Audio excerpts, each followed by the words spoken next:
And that's how cannabis works. They all have a specific role, but at Mm, one time or another, it may need a little more CBN because you're having some insomnia. And mm, so the CBN shines and helps you go to sleep, or you're having some anxiety or mm, some issues with stress. And so the linalool then shows up mm, with the mm, CBD. mm, And then all of a sudden, you've got some pain that is rearing its ugly head because of inflammation. mm, So now THC stands out, mm, and that's how they all step up, do their job, but then mm. come back and work in that entourage effect. I never give up.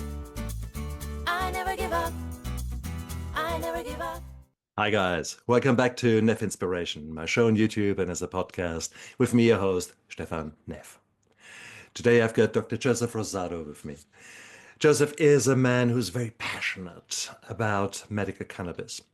And he has got a long track record of writing books, writing articles. He's a true expert in the field. He's licensed to use medical cannabis in the United States, in Florida. And I can't wait to dig deep into this strange chameleon of cannabis. Once touted to be the gateway drug and never ever use it. That was several decades ago. And nowadays, no, everyone should be on cannabis. Cannabis should be in their drinking water. Um, I guess both attitudes are wrong. Yet, where is the sensible middle line? What is the science telling us? And what are people with agendas telling us? So, welcome to my show, Joseph. But we are not talking here about climate change or nor beautiful Florida or New Zealand. We are talking about cannabis. And cannabis is such a beautiful plant because it actually provides us with a lot of substances. I guess that's where we need to dive in first, because cannabis is not cannabis. Cannabis is a mixture of many, I don't know how many compounds nowadays have been found. Tell us a little bit about the breakdown of the compounds within the cannabis plants. Absolutely. So, what you are referring to are substances that are called phytocannabinoids. Phyto meaning plant, cannabinoid meaning that they work on the cannabinoid receptors. Before I go any further, I must set the stage, if you will, in that we have an endocannabinoid system. What is interesting is that the first endocannabinoid was discovered and named in 1992. And the gentleman that named it, Professor Lumir Hanush, is the gentleman that wrote the foreword to my first book entitled Hope and Healing: The Case for Cannabis. Stay tuned. You will be seeing it shortly and hearing more about it as well. But it's important that we understand that we have these receptors all over our body, from the skin inward and from the top of our head to the bottom of our feet. We all have heard of the cardiac system, the vascular system, the respiratory, the gastrointestinal, the reproductive, and they speak of these um, organ systems individually. But what ties it all together? For years, I was under the impression that it was the nervous system that tied everything together. Others were of the opinion that the endocrine system tied everything together. Mm, But as I learned more and studied more, I've come to the realization that it is the endocannabinoid system that connects all of mm, the systems, because every organ system has cannabinoid receptors. mm, By us producing this cannabinoid or these cannabinoids, to date, five have been named. The first was named anandamide, coming from the Sanskrit word ananda, which means bliss. It's the state that we should all aspire to be in, a state, a sense of bliss, being blissful. being happy for the sake of being happy, not because I have XYZ or don't have XYZ. You know, case in point, at the moment of this recording, my 84-year-old mother is laying in a hospital bed in a local hospital after having suffered a minor stroke and a heart attack yesterday afternoon Oh. while grocery shopping. Now, how happy is she now? Well, Yeah, she's yeah. blissful. She's blissful because she's happy for the sake of being happy. That's the beauty of the endocannabinoid system, to be in a state of bliss. That being said, as we age or as we have dis-ease or lack of ease, we produce less endocannabinoids. So right now, my mother's endocannabinoid system is depleted because she is in a state of survival. She's in the state of fight or flight. Mm, And because of that, the way to manage that, aside from the acute phase of the treatment, is replenishing the endocannabinoid system. How do we do that? Exogenously, from the outside in, utilizing these 144 known phytocannabinoids, not all named, but suspected to exist. mm, Some go as high as 230 mm, mm, phytocannabinoids. Together with the phytocannabinoids, we also have what are called terpenes. Terpenes, which are not specific to the cannabis plant, they are specific to the entire plant world. It is what gives the plant the smell and taste. So if you look at a lavender, beautiful purple mm, hue flower, that contains linalool, which is what gives the plant that purple hue, mm, but also gives a sense of calmness, mm, of peace, of tranquility, which is strongly recommended for individuals that have anxiety, that are mm, wound up all the time and are tighter than a mm, drum. mm, Then you have, for pain, myrcene, or pinene, which is found in pine, or mm, myrcene, which is found in hops, or beta caryophyllene, which is found in black pepper. Each one found in other substances, but all having a medicinal value. Hence the term plant medicine. mm, This is mm, true plant medicine. mm. Which is amazing because here we are. Thank you for this beautiful introduction into the existing receptor world within us. And it's really a world. If we think about our body in the past, certainly in allopathic medicine, so in school medicine, Western medicine, we sort of thought, okay, there's the liver. Let's only look at the liver, and then we've got the heart, and let's look at that, and then the brain.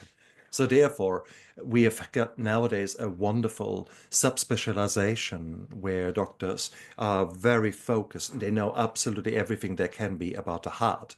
Then you go 2 centimeters next to it, and they say, "Oh shit, no, sorry, that's too much. I don't know so much about that."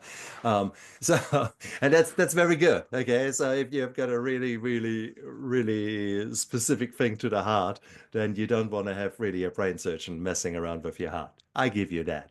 But so nowadays, however, we also understand that we are suffering so much from systematic disease, from systematic onslaught of poor nutrition, lack of key ingredients, chronic stress, sleep deprivation, dehydration, toxicology, i.e., really thousands of chemicals hammering our systems.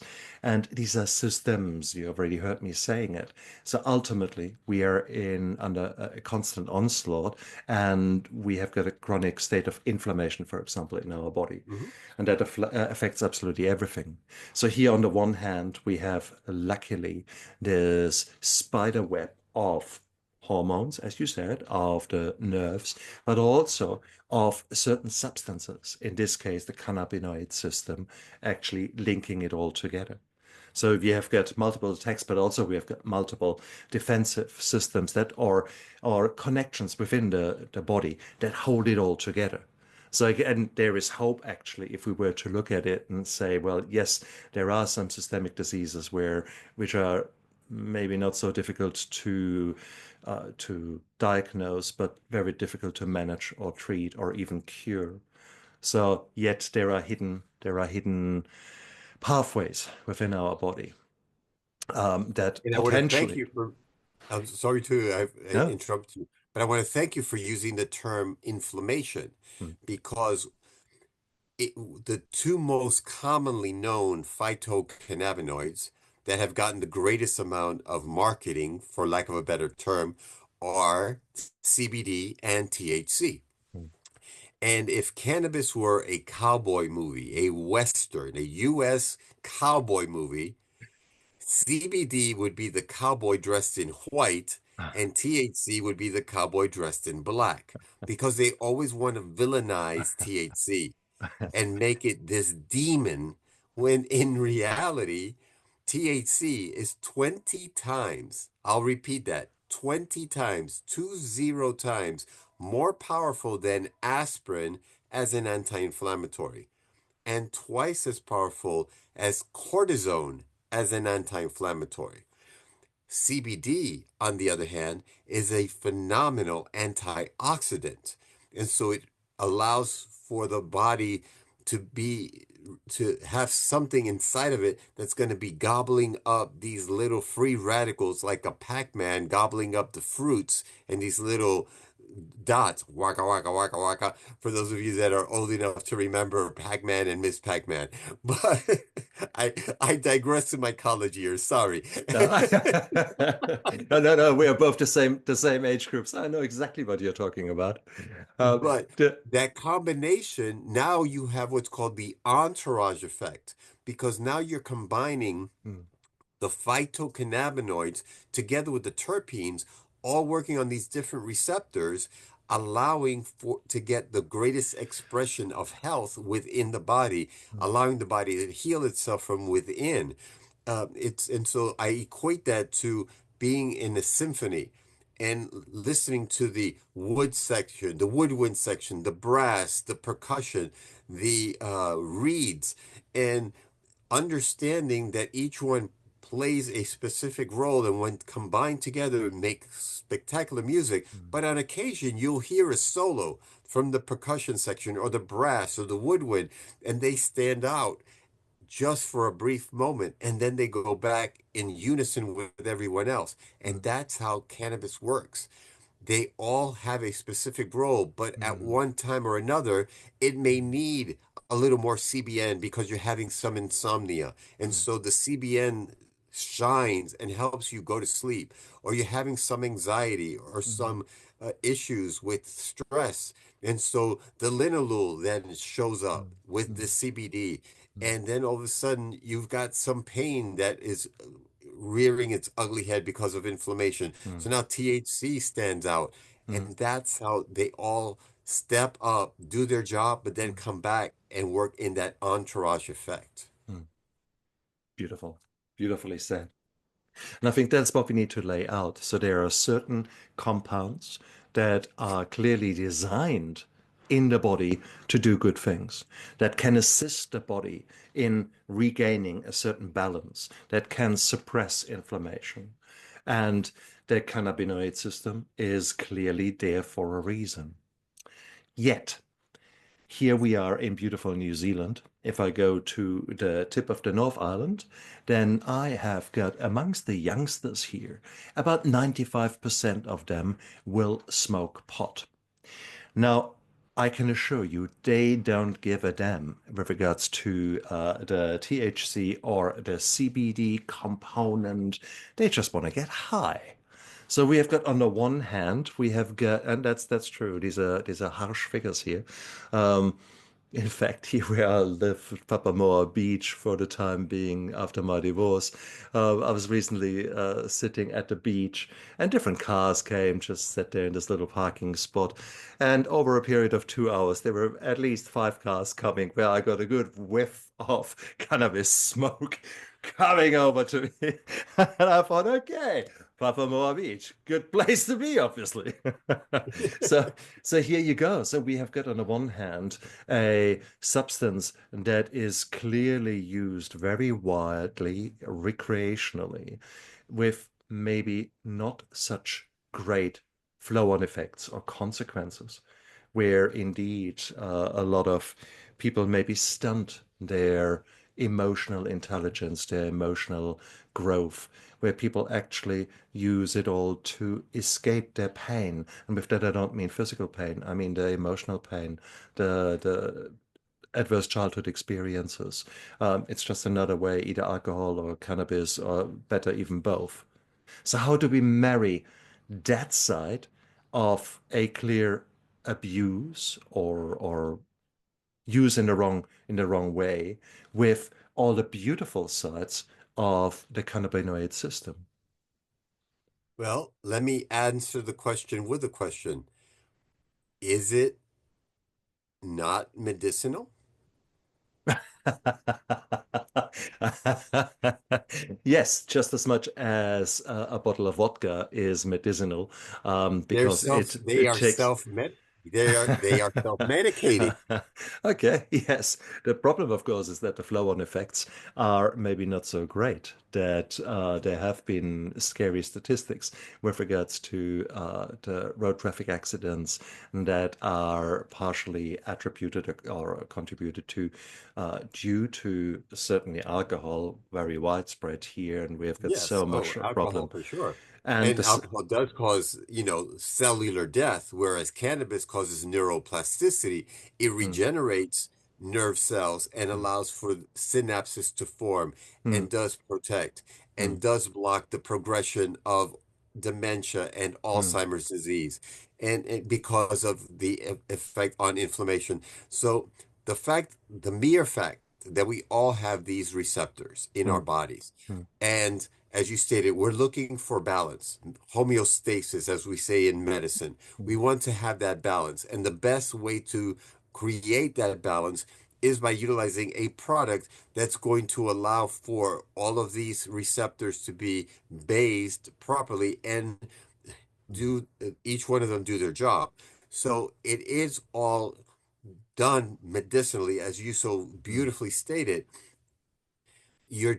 People are treating their pain, mm, not so much physical pain, but their pain, their mental, emotional mm, pain, their post-traumatic stress mm, from for whatever reason, whether they were exposed to something or they have a gene that predisposes them to it, mm, or intergenerational trauma, mm, trauma mm, that has been passed down through three, mm, four, even five generations. Studies mm, have shown and that have been done mm. demonstrating how we carry cellular memory Absolutely. through three, four, five generations, and we're passing this along. Yeah. So coming from, in my case, I am a hodgepodge, a mutt, as we say.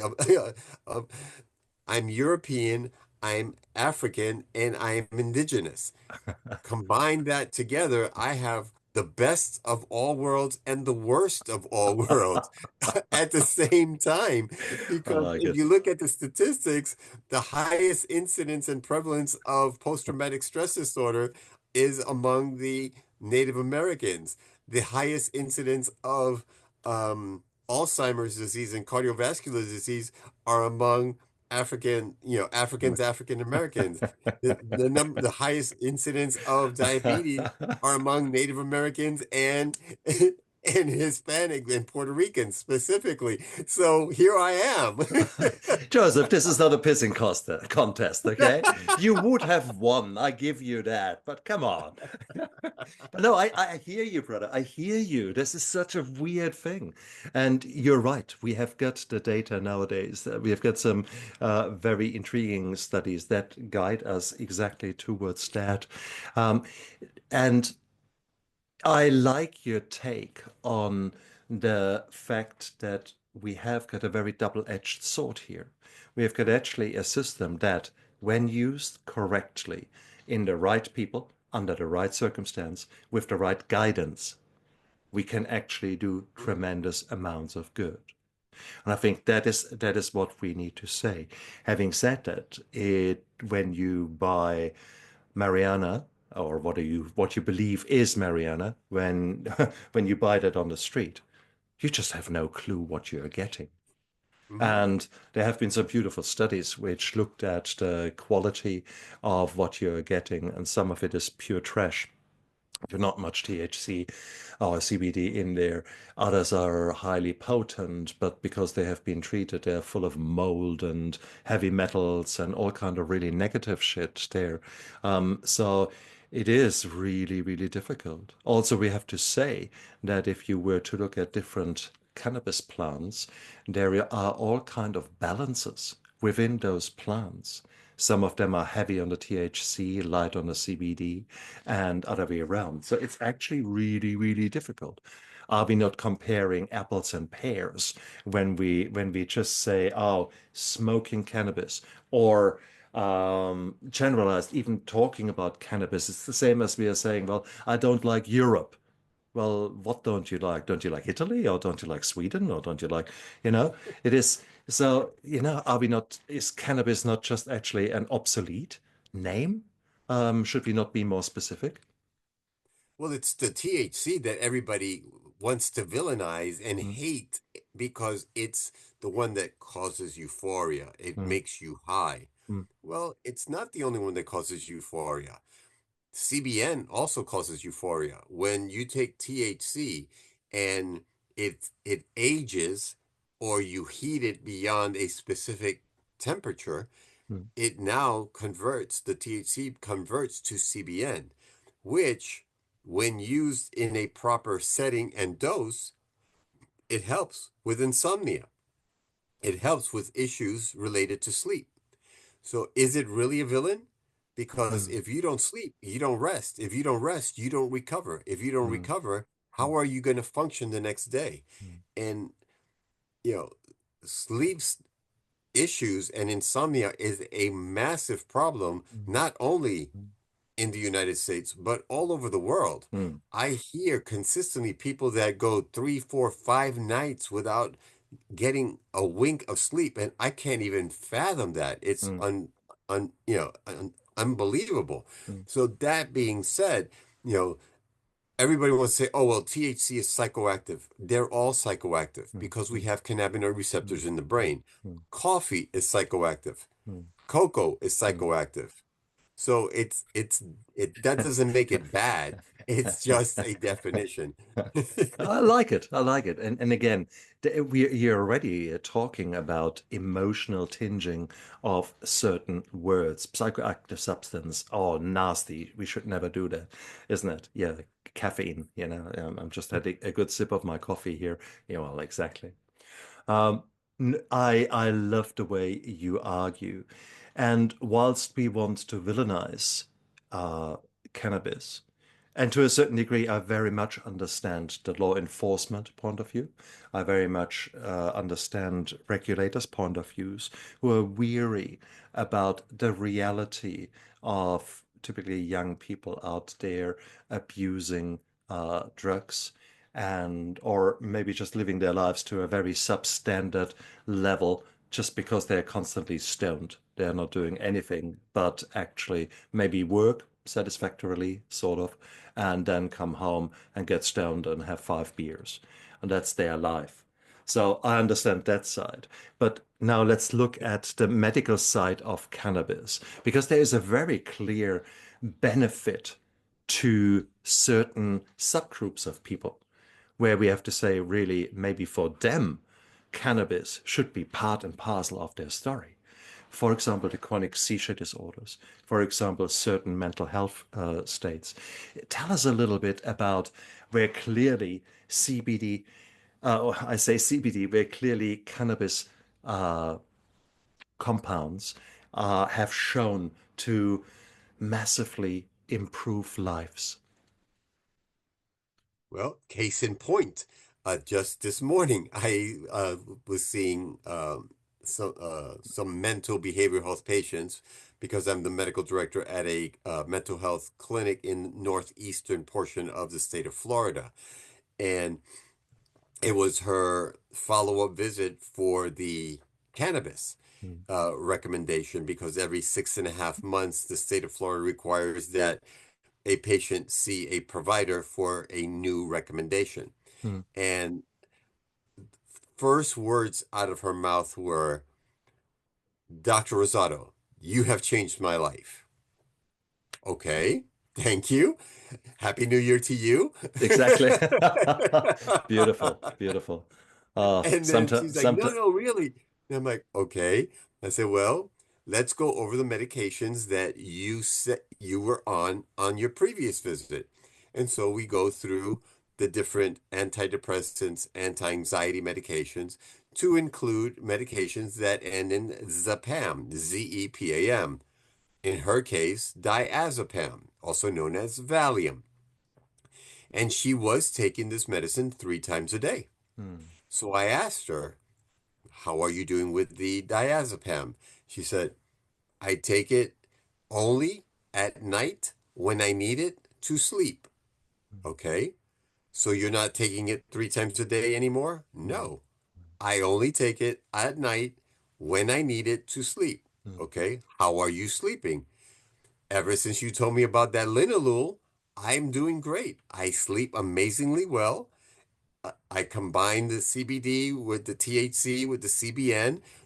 There's a product in one of the dispensaries that is a 1-to-1 THC CBN ratio product in mm, a capsule. She says, I take that. And in lieu of taking the diazepam, I take that capsule. I use, either a pre-roll or an electronic vaporization cartridge. mm. I do 3 inhalations. That puts me to sleep. The capsules keep me asleep. I sleep throughout the night. My anxiety's under control. My depression's under control. Mm. I've lost 20 pounds in the past 6.5 months.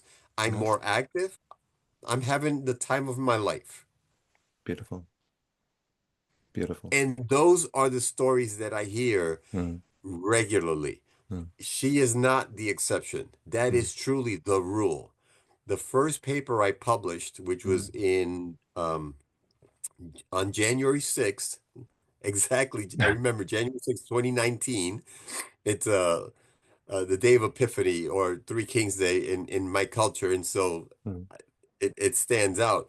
But it was a case study of a 45-year-old female that was taking anywhere between 42 and 58 pills per day. Per day. That included narcotics for chronic pain, seizure medication for her epilepsy, migraine medication for her migraine headaches, anxiety medication, depression medication, mm, uh, what else?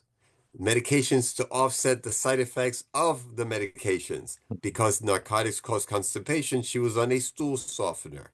For cannabis, I'm sorry, for opiate-induced constipation, and anti-nausea medication, mm, because she was taking so many pills that her stomach was saying, "What the fuck?" mm, And so let's give her something, because she was nauseous and throwing up. mm, Her life revolved around this little tool, mm.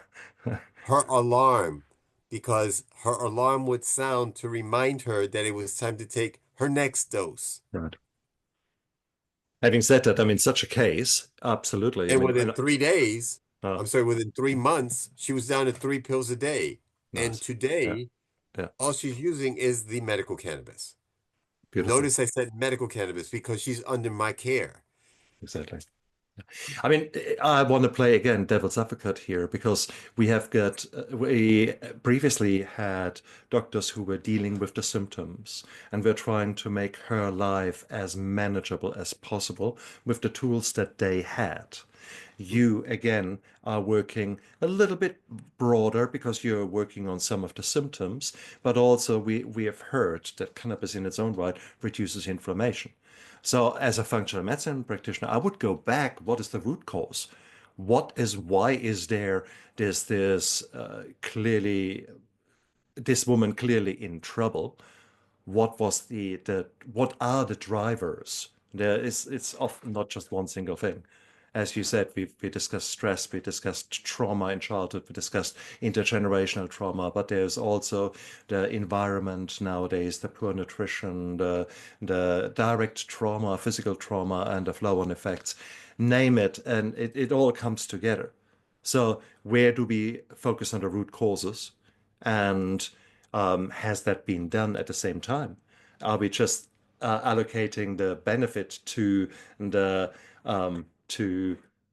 cannabinoid system? Or is it the same like a neurosurgeon who has just rescued a patient after 12 hours of heart surgery, and then the family thanks God rather than thanks the neurosurgeon? Are we not doing the same thing here? Well, it's very much so. But let's explore some things here. Okay. When there is a deficiency, for example, of acetylcholine, the condition or the disease, the named disease, is Alzheimer's disease. When there's a deficiency in dopamine, the named disease is Parkinson's. Mm. When there's a deficiency in serotonin or noradrenaline, the named disease is depression. But when there's a deficiency of the endocannabinoid system, what's it called? Okay. I'll give you that. So, so if you read the work of one Dr. Ethan Russo, Russo, a neurologist working on the west coast of the United States, he, being an inquisitive scientist, said, okay, what happens when we do not produce sufficient endocannabinoids? What Mm, happens to our body? What mm, happens to mm, our balance? Well, obviously, we're going to be disbalanced. And he began to research and study and discovered that chronically debilitating conditions are linked to a certain extent with clinical endocannabinoid deficiency. The first three conditions that were named were migraine headaches, irritable bowel syndrome, and fibromyalgia. A condition, the third one, that many physicians to this day don't even believe exists. They say it's a garbage can diagnosis because everybody mm, just throws everything into that one. mm, But those three conditions are linked very closely with clinical endocannabinoid deficiency. Upon further studies and research, they found that post-traumatic stress disorder also falls mm, under the clinical endocannabinoid deficiency umbrella. In children, it can be failure to thrive due to lack of endocannabinoids being produced. mm, So now we're looking at a different option and possibility that if our endocannabinoids mm, are not being produced properly because again our bodies are paying, mm, borrowing from Peter to pay Paul, mm, and we're not producing this sufficient amount, it's going to reflect in one way or another. And so by replenishing our mm, endocannabinoid system, as you stated, going to the root cause, determining what is causing the mm, dis-ease, lack of ease, and supplementing not only with the exogenous mm, phytocannabinoids, but also, as you stated, you mm, know, fresh air, exercise, mm, mm, water, mm, meditation, mm, journaling, etc. It's a multifactorial solution mm. because it is a multifactorial problem. Absolutely. It's not one thing that's gone wrong, it's many things that have gone wrong. Absolutely. I love that. A very good answer. But again, for me, it is so hard. And I admit that for me as a doctor who actually has got an interest in both sides, the mental health issues, the addiction issues due to medications, drugs, etc., recreational substances, and on the other side, the beneficial ones. And you were pointing out that there are deficiencies in the cannabinoid system. Is it what is the chicken, what is the egg? I give you the example of the cortisol steal. Cortisol still refers to the fact that men, for example, have got often low levels of testosterone.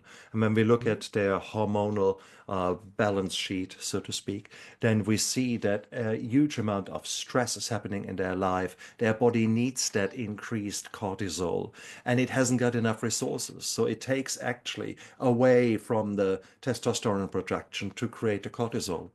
So is there something similar happening in the cannabinoid system?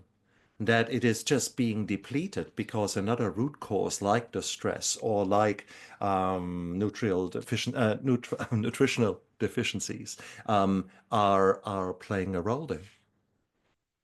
Absolutely, because the endocannabinoids are, when you look at their structure looks very much, there's a lot of similarities between the cannabinoid structures and fatty acid structures. Uh, And it comes from arachidonic acid, which yeah, fatty acids. So yeah, if you have a diet that's depleted in fatty acids, uh, which are the building blocks for the steroids and the hormones, but also the endocannabinoids, yeah, these are the backbones to multiple substances and structures in our bodies. yeah, And many medications deplete our intake of fatty yeah. acids.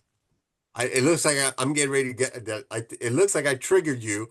No, no, no, no, no, I you're saw not a triggered. trigger. It's I saw your eyes get triggered. yeah. No, no, you're quite right because we are in this fog of war between different proponents, advocates, etc. And everyone is pretty much right. Everyone, there's a kernel of truth everywhere. And it's so beautiful to talk to someone like you who has studied that topic in depth and who is using it every single day to actually bounce those ideas around. Because what we want to do is we want to empower people. We want to empower also lawmakers. We want to empower people who are sitting on medical committees, who maybe have had their own checkered past, their own core beliefs, their own things that subconsciously are driving them either pro or against cannabis. Let's actually bring it out in the open and therefore discuss really what do we know. And it's so important because constantly we get new studies coming out. And these studies, not everyone can read every study. Here you are putting a spotlight onto cannabis, and therefore you know what is coming out, what is there. So I'm picking your brain, my friend. Here, this is you can't run away from me. Well, about a month and a half ago, I spoke at the Indigenous Cannabis Association. I'm sorry, the Indigenous Cannabis Industry Association in Washington, D.C., at our nation's capital. And my topic was on post-traumatic stress disorder because, as I mentioned earlier, one of the highest incidences of PTSD are among Native Americans. In part, we know the gentrification and the Mm, colonization that took place, but also the intergenerational trauma mm, of all these generations having suffered on and all of the prejudices and bigotries that occurred mm, amongst all of the people. We understand that, we get that. mm. But when I stood on stage as I was getting ready to start, I asked the audience, is depression caused by a deficiency of antidepressants?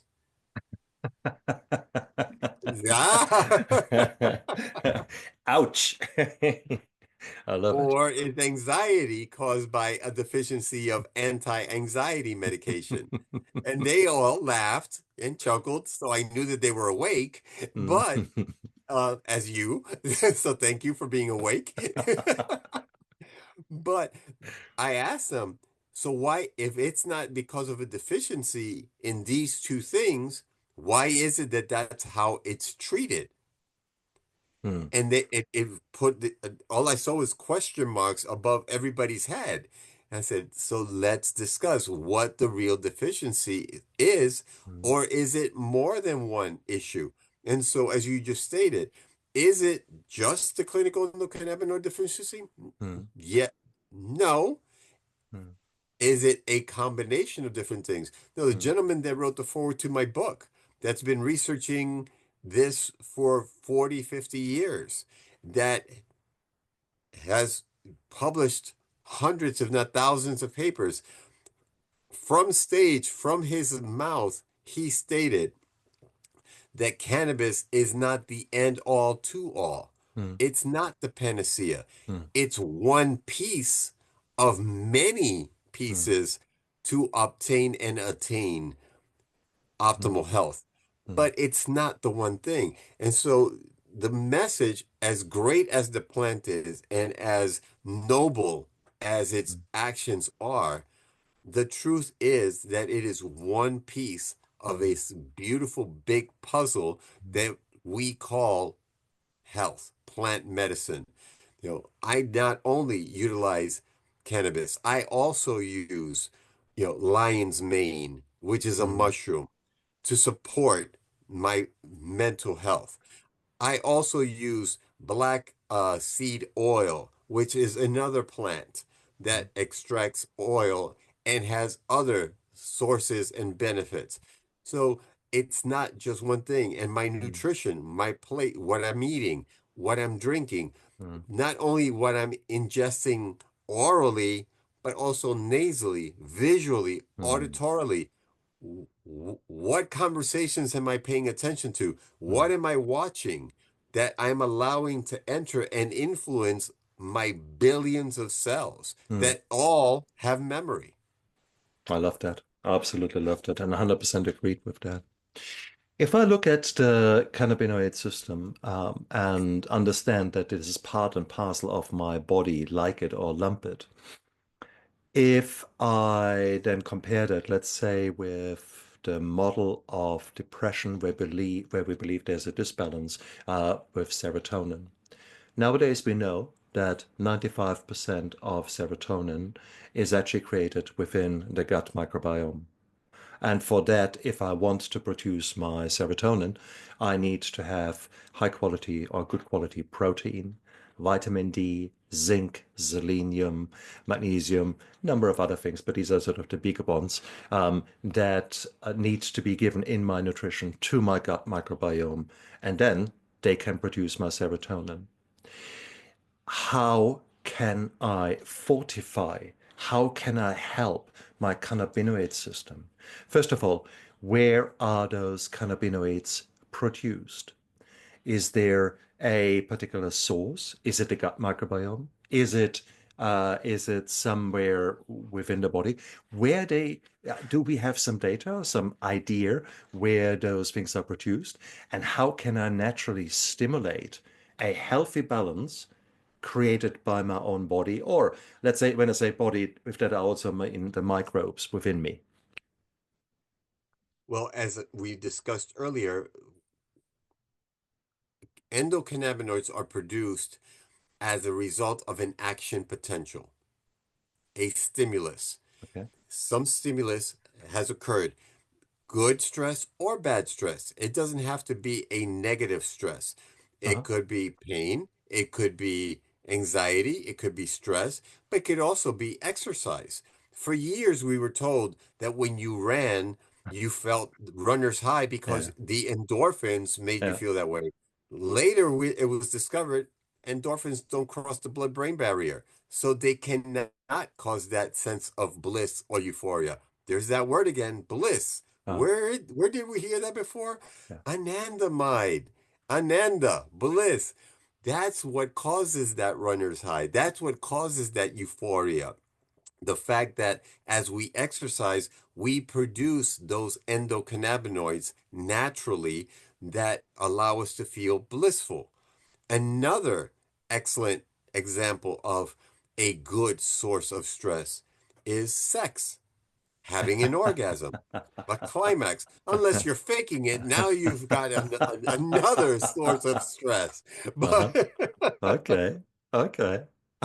but but again, at the instead of reaching for a cigarette, enjoy the sense of that blissfulness that you just experienced Hmm. because your body has just showered you with this influx of endocannabinoids. Yeah. So this action potential occurs from one nerve cell to another nerve cell. And between the two, you have what are called synapses, which are little balls. Okay, just envision two Q-tips. The two ends of two Q-tips are the neurons, and then when you approximate them, that space is called a synaptic cleft. Um, Multiple chemicals and neurotransmitters are passed from one synapse to another. As they cross the barrier and this action potential has crossed that gap, it goes backward or in a retrograde manner. And once it goes backward, that's where the endocannabinoid receptors are found. So the cannabinoids are formed in the postsynaptic bulb and work their way back towards the presynaptic bulb where the cannabinoid receptors are located. Now, here's the challenge. There are two enzymes. One is called FA, fatty acid amide hydrolase, FAAH, and the other is um, MAGL. Both of those attack anandamide and 2-AG, which are the most commonly known endocannabinoids. FAAH attacks the anandamide mm, and the MAGL attacks 2-AG. Now, which substances deactivate those enzymes mm. Nice. and prevent them from attacking the endocannabinoids?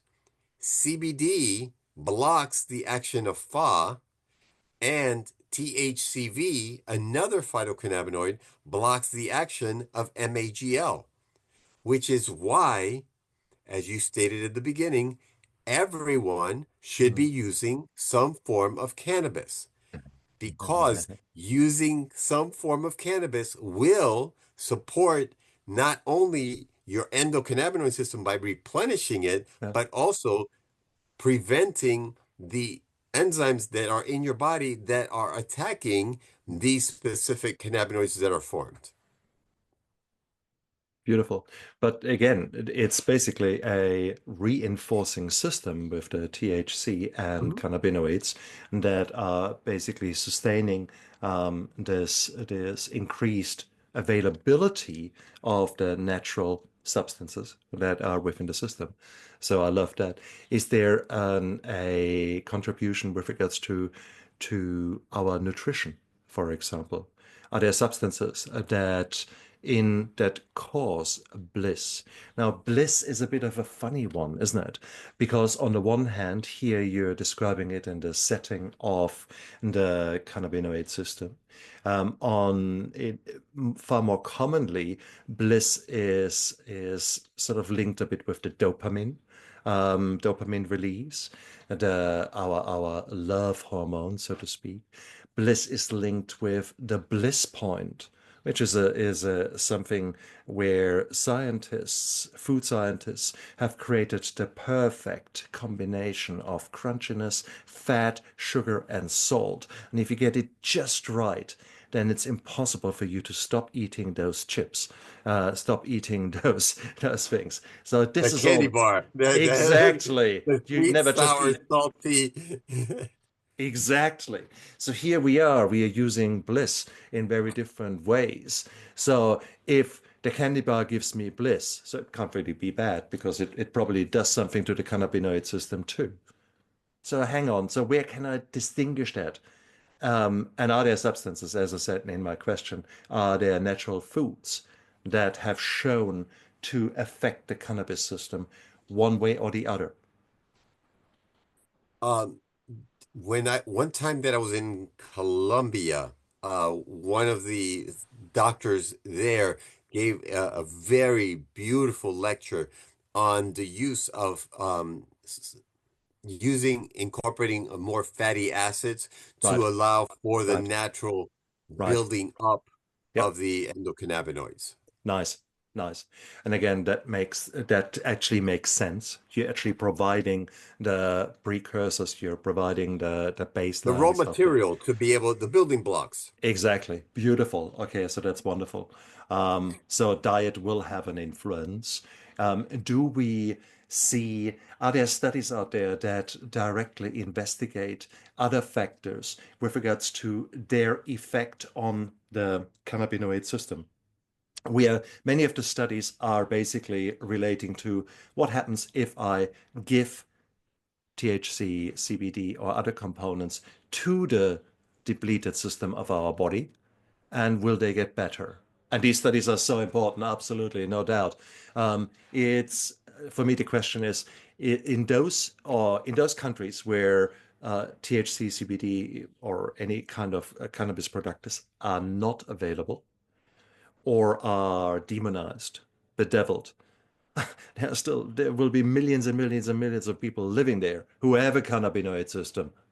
How can we help those people where there is no external source of THC or CBD is available? So that is the first question. And then, of course, the next question is when we provide THC and CBD, we are providing it in a certain nanogram, milligram amount. Is that not completely overwhelming the natural system? Are we not having then potentially a negative feedback loop? So that's similar to maybe when you give, when you use doping, when you use steroids, that your own steroid production is suppressed. Is there something similar like that happening in the cannabinoid system? Well, for that reason, that the gentleman I mentioned earlier, Ethan Rousseau, and another scientist, physician, Dustin Sulak, um, worked together in one paper where they were talking about microdosing, Hmm. utilizing minor, small dosages Exactly. of the phytocannabinoids to stimulate the endocannabinoid system to the point of maintaining balance, but not crossing over to the euphoria Exactly. or the stoned, as you so Mm. eloquently stated earlier about the gentlemen Mm. and ladies on the northernmost portion of New Zealand. Fact is a fact.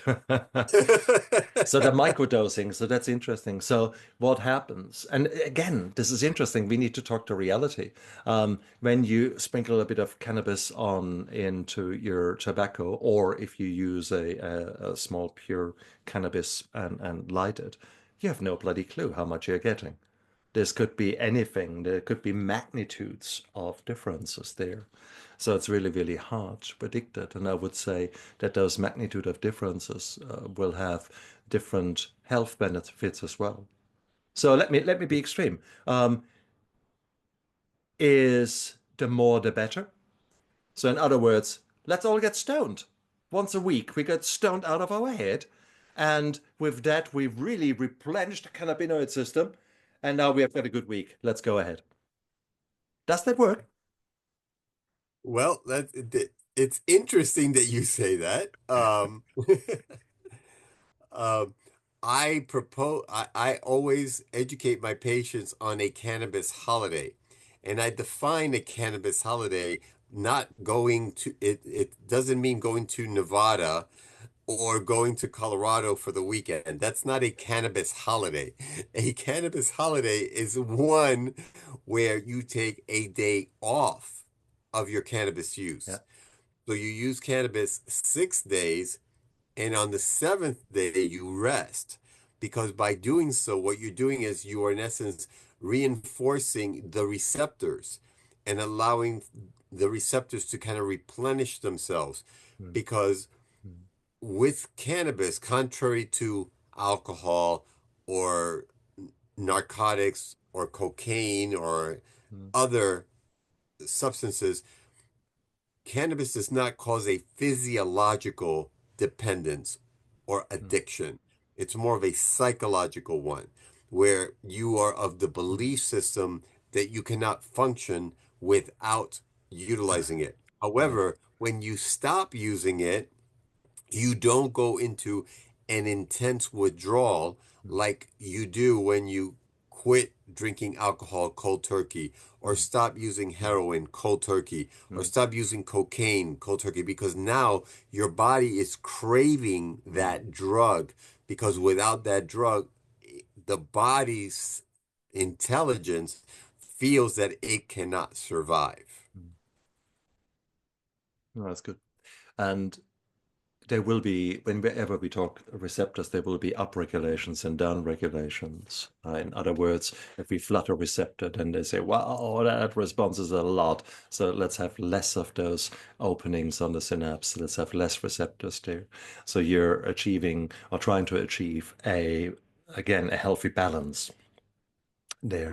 Yes. Okay, now that all makes a lot of sense. Oh, beautiful, beautiful.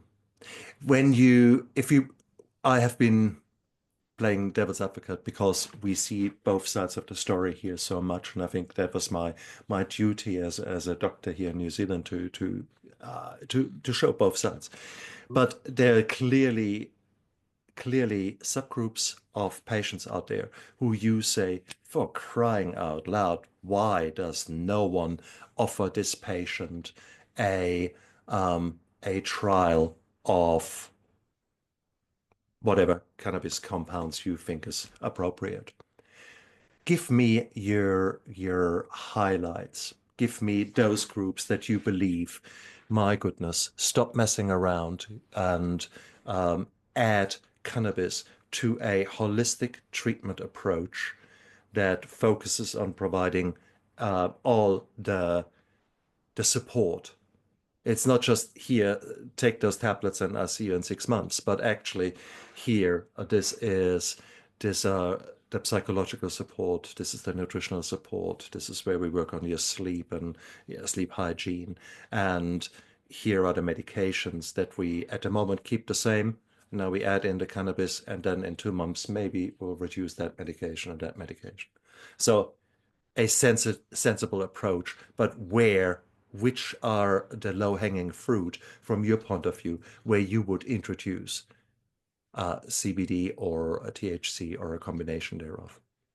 The number one reason for people to come to my office Mm, and see me for medical cannabis is chronic pain. right. So those individuals that are suffering with and from chronic pain would definitely benefit tremendously from having some cannabis incorporated into their system in different modes of administration. And I'll explain. Because for the most part, everyone thinks cannabis, smoking, but it goes deeper than that. If you have, let's say, a soft tissue infection called cellulitis of your arm, forearm, and you go into the emergency department, there is a specific antibiotic that works wonderful for the bacteria that causes cellulitis. But that antibiotic can be administered in one of four ways. It can be done intravenously, in an IV line given to you Mm, intravenously.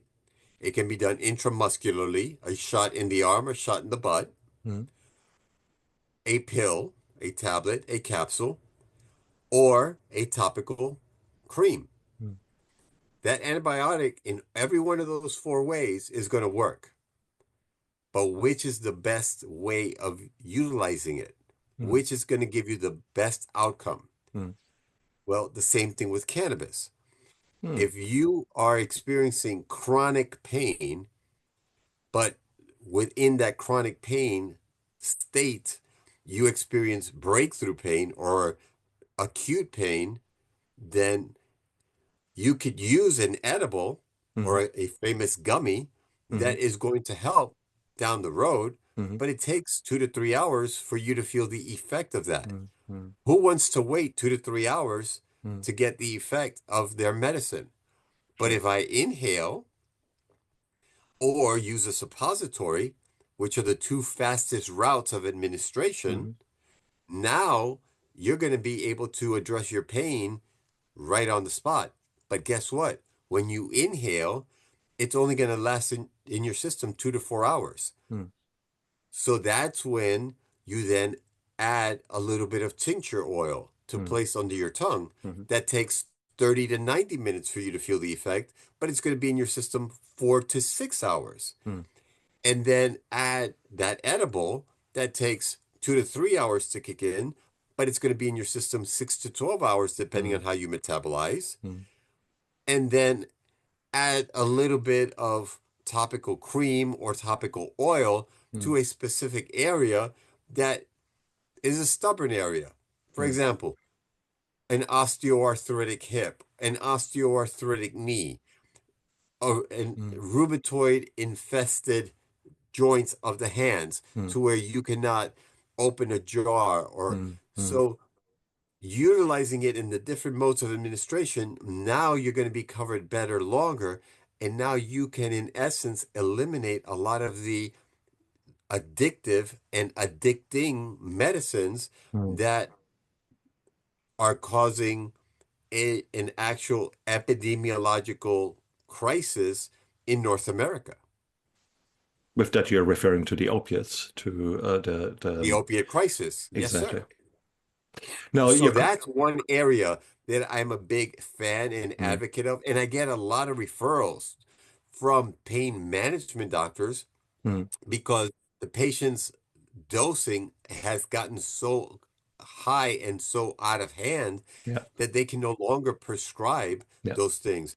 And the research has shown that if you incorporate cannabis to a patient that has um, that is taking an opiate or a narcotic, you can reduce their dose by a factor of four. So mm, if you're taking, 4 tablets per day, now you can easily drop it to 1 tablet per day because you're augmenting your endocannabinoid system and addressing the pain with the anti-inflammatory component of the THC, the antioxidant component of the CBD, mm, as well as the other phytocannabinoids like CBG, for example. That's 5 times more powerful than CBD as an anti-inflammatory and antioxidant. So now we're incorporating other phytocannabinoids and terpenes. So that's where I would really like for that to occur. mm, The other um, are your terminally ill patients, mm, your cancer patients, mm. particularly the pediatric world, where these children are getting, a chemotherapy session, every other week, every week. I saw a gentleman today who had been in remission, quote unquote, of his leukemia for about 4 years. Well, a month ago, he had a relapse. And so when I asked him, how often are you going to be getting your chemo? He said, once a week for 21 weeks. Wow. Mm, So, and I asked him, well, how much do you weigh now? And he said, well, I weigh 117. And I gasped because the last time I saw him, he weighed 157 pounds. mm. He lost 40 pounds in 3 months. And again, that is the beautiful thing. So when we think colloquially about the munchies after having a joint, it's this appetite inducing effect that can be used in terminally ill patients, very chronically ill patients to our benefit. So that's actually some really good. And also for the nausea and the vomiting. Yeah, that's beautiful. So clearly there are things there. Seizure disorders. That is another typically sort of more accepted um, indication for cannabis. Uh, is that something that you deal with a lot, or is that something that neurologists have increasingly taken on the use of cannabis in the management of otherwise untreatable seizures? Yeah, they're not big fans about using cannabis. There are a few neurologists that do Yeah. use the Epidiolex, which is the CBD product that's been approved by GW Pharmaceuticals. So, you know,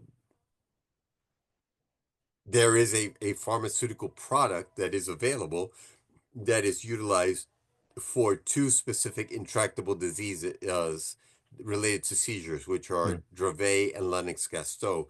My second pediatric mm, patient in the state of Florida was a young man who has Dravet's. And when his mom came to me, he was having between 200 and 300 seizures a day. wow. And it had gotten to the point where they had exhausted all of the medications for adults and children, and so Exactly. they started giving him veterinary medication in the hopes that seizure medicine for dogs would work. Yeah. And what really caused me to become very much of a northeasterner of the United States, because I'm originally from New York and we do have a different temperament. What triggered that New Yorkness in me was when the mother, in her humble way and wanting to do the best for her child, and after seeing news reports on the benefits of Charlotte's Web for this little girl, Charlotte Fiji in Colorado, that they created a specific chemovar, also known as strain, for her to address her seizure activity. When the mother approached her neurologist about her child using cannabis, he said his exact words were, "Oh no, there's not enough research." So when she called me crying, I Hmm. asked her, "Well, did you ask him how much research there was in giving your children dog seizure medicine?" Beautiful. And then she, like, she had the ugly cry going, and then all of a sudden there was silence, and then she started laughing. She's like, "You see, this is why I call you Dr. Rosado, because you humor me." It's like, but it's the truth. Hmm. How could they not give this medicine Okay. to a child because there's not enough research, but yet give a veterinary drug to your child because they've exhausted all human medication? Hmm. How the hell does that make sense in our world? Okay. Okay. It's hard to argue with that. That's very hard. Wrap your mind around that. But but but these conditions that you're mentioning are the Hmm. conditions that I have explored in my Oh, book, which we discussed at the beginning. You would be seeing Hope and Healing, The Case for Cannabis, yeah. and you will see, Yeah. oh, can you see it clearly? Yes. No, No. we have previously, so that's it. There. Hope and healing. But in the second half of the book, every chapter is a disease-oriented Yeah. chapter. So Nice one. I talk about cannabis and PTSD, cannabis and cancer, Hmm. cannabis and Parkinson's disease, Hmm. cannabis and multiple sclerosis, and so Hmm. on. Hmm. Your book, when was that released? May I ask? It was released on April 20th, no accident, 4/20, 2019. For those people who don't know, 420 is a colloquialism for a good time to have a joint. So here you go. Yeah, it came about as the called the 420 Club in Northern California, All where a right. group of high school students would meet under the bleachers when school let out at 420, and so they called themselves the 420 Club, and that's the accepted story relating to I 420. never knew where the 420 came from, but here you go. Thank you for teaching us. And I think that is so important. No, the Not to reason be that, confused, yeah, not to be confused with July 10th, 7/10, because for you that are old enough to remember a beeper, when you needed oil, you would write 710, flip the beeper around, and it would spell OIL, oil. oh my goodness, we are both showing our age, aren't we? So, so 7/10 is the CBD day, and then 4/20 is the cannabis day or the THC day. Well, I like it. I like it a lot. The reason I was asking about the release, we get constantly new information coming through, and my book, Steps to Sobriety, it took me a good year, probably 2 years, to actually write the book and get it edited and then get it out there. So in those, what, 6 years, 7 years since you started your book, there would have been new thoughts, new insights, new studies coming out. If we were to try to look into the future, where do you think cannabis research will be going? What do you think will be the next targets or the next aha moments that we can look forward to when it comes to cannabis? Well, to borrow from the hypocrisy of North America, specifically the United States of America, we have a federal patent for the use of cannabis that is listed in our Library of Congress. Mhm. There is a federal patent. Yes, I love that face of yours. There is a federal patent in the United States for the use of cannabis for chronically debilitating neurological conditions.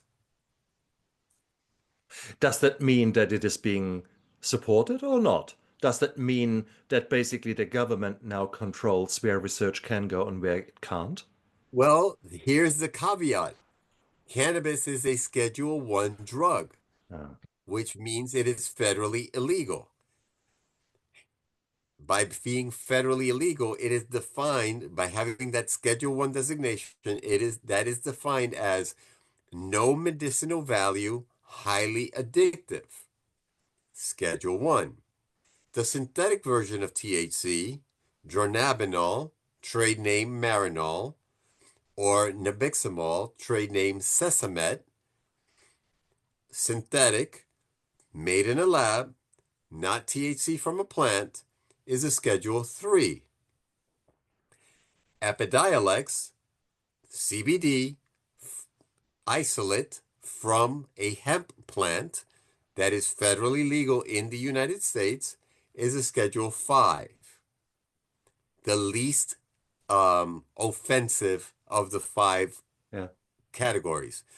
But cannabis in its natural state as a plant is a Schedule 1, equal to MDMA, equal to heroin, equal to ecstasy, equal to LSD, equal to angel dust. Hmm. Now, I know that there's a part B or a part two to our interview where we're going to be addressing psychedelics and discussing other topics, Hmm. but understand that the same country that says that it has no medicinal value and it is highly addictive also has a federal patent for its use for chronically debilitating neurological conditions.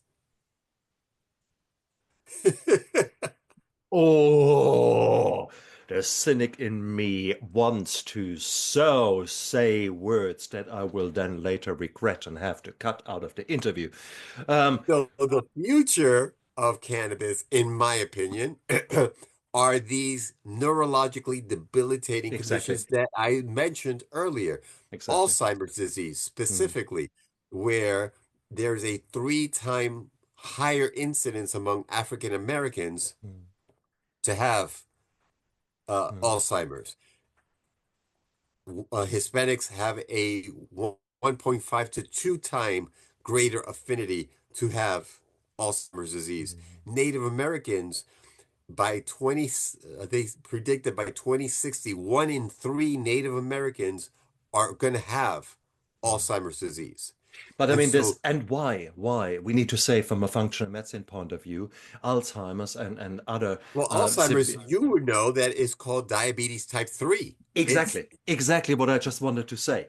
Here we are, we have got systemic diseases that are caused by or severely contributed to by our nutrition, by our ultra processed foods, the high sugar foods, and the hyperinsulinemia, the chronic states of us hammering our system.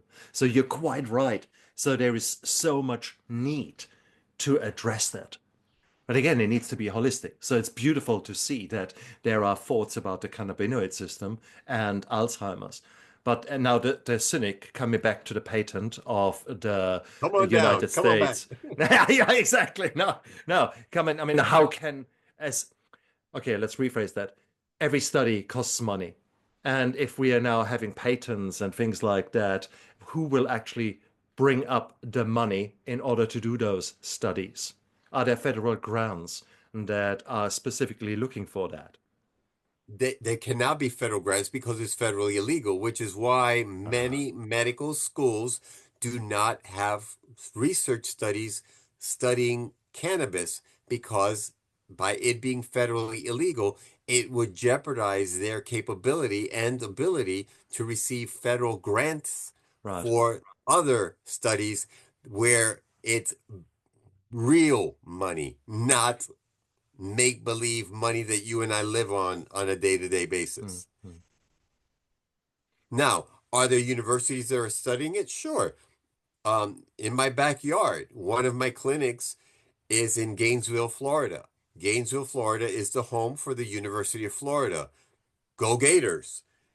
You know, but what happens? They have a clinical trial. They have a study going on called the Smiles, where they take people that are completely naive and are using cannabis to see how they benefit for chronic pain. And so they have to have some form of chronic pain. yeah. They have to be naive users, not actual users, no experience.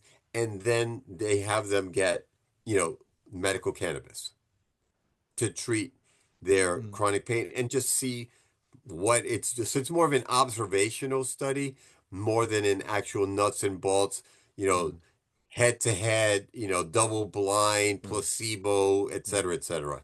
mm. Interesting. Very interesting. Very interesting.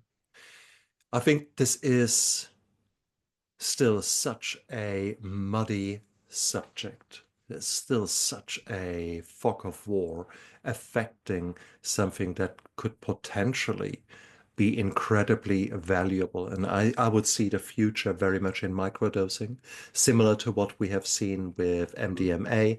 And it's such a shame that Psilocybin. yeah, exactly, exactly, and a number of other substances that we explore in the future. That is, uh, we've just missed an opportunity where your FDA has voted against MDMA in the treatment of PTSD. This would have been a very beautiful gateway of introducing other quotation marks psychoactive substances in to fast track emotional healing in response to trauma. This would have been a beautiful, beautiful way forward.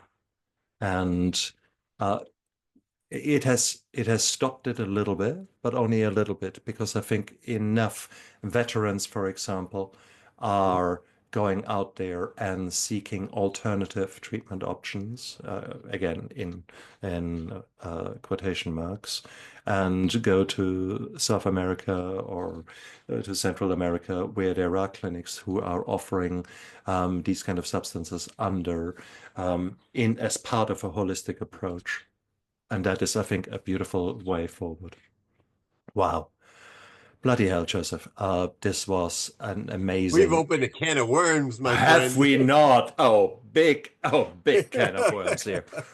And but then again, I don't shy away from that. And I think this is so beautiful. That is where the power of open conversations coming in. It is no good to sit into opposite camps and only listen and believe what this own camp is saying. We need to expose ourselves to different thoughts, sit together around the table, hear arguments both ways. And then with that, we can find community and find common interests, common sense. Um, Take the emotion out of the discussions and actually look at the facts. Change the language that we are using. You was earlier saying narcotics. Well, I would not. I hate that word narcotics. Narcotics is a law enforcement thing. Narcotics automatically means someone has done something wrong, someone should not be doing that, it's black and white narcotics. No, opiates. Opiates are substances that have receptors within our body, and they can be used in a sensible way or in an abusive way. Same with cannabinoids. Same with thousands of other substances. So therefore, let's take the emotion out of the discussion and let's learn more. Let's look at the studies, see what we can learn from them, see where maybe danger is appearing. There will be studies showing us, hey, actually, be careful here. And sometimes when we introduce new medical practices, as doctors, we get carried away. We say that with sling surgery for women who, for example, have had bladder prolapse, and for a while we used medical slings there, and they were the best thing since sliced bread. And now we know that they have been a huge amount of complications, and therefore lawsuits, etc., etc. So sometimes it's good not to rush into something, yet at the same token, to completely close our eyes, like your medical colleague when it came to the treatment of the seizure disorder. Both things are completely wrong. So what is the middle way? Where can we learn from each other, and where we can have meaningful discussions? And you allowed me to do so today. You spent a tremendous amount of your time and let me poke you and trigger you. And it was wonderful. We triggered each other. Oh, it's beautiful. That's exactly the way it needs to be. Joseph, you're an absolute amazing man. If there are people out there who want to get hold of you, want to talk to you, how can they find you?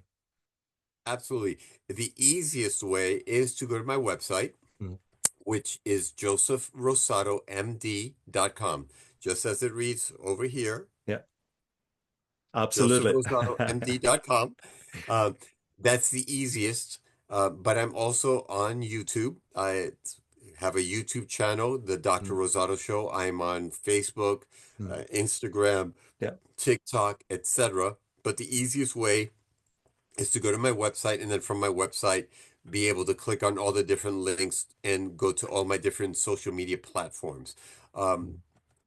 that's by far Wonderful. the easiest and best. Guys, look down there into the description of the YouTube video and of the podcast, because all of his links are down there. Whilst you're down there, press the like and subscribe button and send maybe a message to your friends and say, hey, this is some really good discussion about cannabis and about the science and about the pros and cons of it. So the more we understand, the more we can spread the news, the better. So Joseph, again, thank you so much for your time, for your passion, for your insights. All that is of so much importance in nowadays life. And thank you for being an advocate. And thank you for making the life of some really difficult patients better every day. It's my honor and pleasure and passion. And I'll end this interview as I end all interviews. When I sign my books, under my name, I write hashtag cannabis is medicine. I like Until that. next time, peace. Indeed. And you guys out there, please look after yourself and live with passion and live with intention. Bye. I never give up. I never give up. I never give up.